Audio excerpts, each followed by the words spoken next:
সুব্রত বাইন, পুরো নাম ত্রিমাতি সুব্রত বাইন। 90-এর দশকের ঢাকার অপরাধ জগতের অন্যতম আলোচিত নাম। 2001 সালে যে 23 জন শীর্ষ সন্ত্রাসীকে ধরিয়ে দেওয়ার জন্য পুরস্কার ঘোষণা করা হয়েছিল, সুব্রত বাইন তাদের অন্যতম।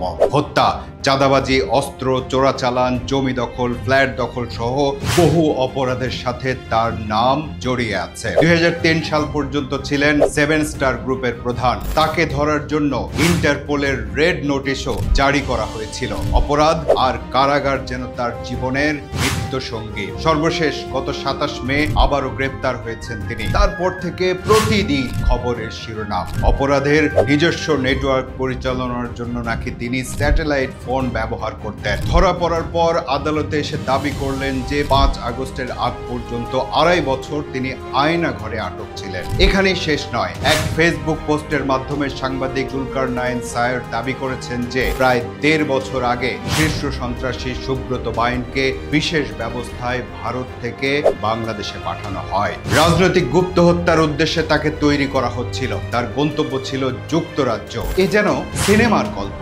যদি এটাই সত্য হয় তাহলে দুটি প্রশ্ন সামনে এসে যায়। প্রশ্ন 1, যুক্তরাজ্য কেন? প্রশ্ন 2, যুক্তরাজ্যে কাকে খুন করার মিশন ছিল তার? এসব প্রশ্নের উত্তর কি মিলবে?